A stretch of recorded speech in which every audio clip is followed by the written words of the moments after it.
അപ്പൊ കോടതിയിൽ കാര്യമായിട്ട് എന്തോ സംഭവിച്ചിട്ടുണ്ട്. അതോ ഇനി നാളത്തെ കാര്യം എന്തെങ്കിലും അറിഞ്ഞോ? ഹലോ, ഇതാരാണ്?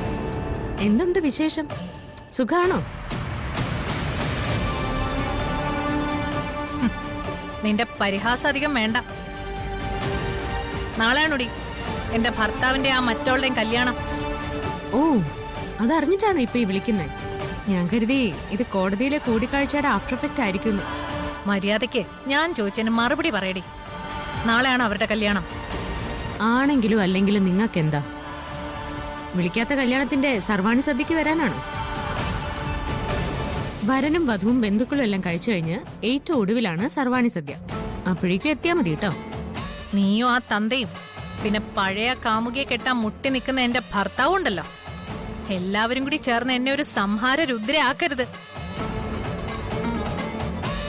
ആ കല്യാണം നടക്കില്ല, നടത്തിക്കില്ല ഞാൻ. അതിന് നിങ്ങളുടെ സമ്മതമൊന്നും ആവശ്യമില്ല. ക്ഷേത്രത്തിലെ തിരുമേനി മാലയെടുത്ത് കൊടുക്കും. അത് പരസ്പരം മാലയിട്ട് വിവാഹം കഴിക്കും. അത്രേ ഉള്ളു ചടങ്ങ്. കുറച്ച് നേരത്തെ വന്നാ നിങ്ങൾക്കും വേണമെങ്കിൽ ആ ചടങ്ങ് കാണാട്ടോ. അത് കാണാൻ തന്നെയാ ഞാനും വരുന്നത്.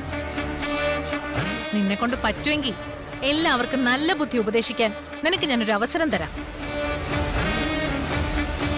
ഞാൻ നെല്ലിശ്ശേരിയിലെ മൂത്ത മരുമകളായിരുന്നപ്പോഴും നീയായിരുന്നു നെല്ലിശ്ശേരിയിലെല്ലാം. നീ പറയുന്നതായിരുന്നു അവസാന വാക്ക്. ഇപ്പോഴും നീ പറഞ്ഞ അവിടെ എല്ലാവരും കേൾക്കും. അതുകൊണ്ട് പറയാ, അവളെ, ആ സന്ധ്യയെ ഇതിൽ നിന്നും പറഞ്ഞു മനസ്സിലാക്കി നീ പിന്മാറ്റണം. അല്ലെങ്കിൽ സംഭവിക്കാൻ പോകുന്നത് നിങ്ങളൊക്കെ കാത്തിരുന്ന് കാണേണ്ടി വരും.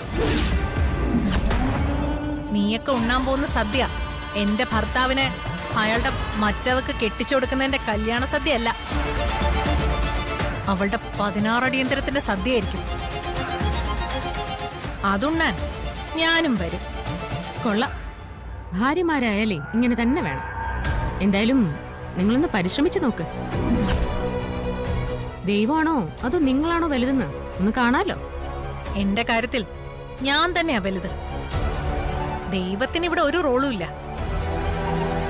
എല്ലാത്തിനെയും കാണിച്ചു തരാൻ ഞാൻ.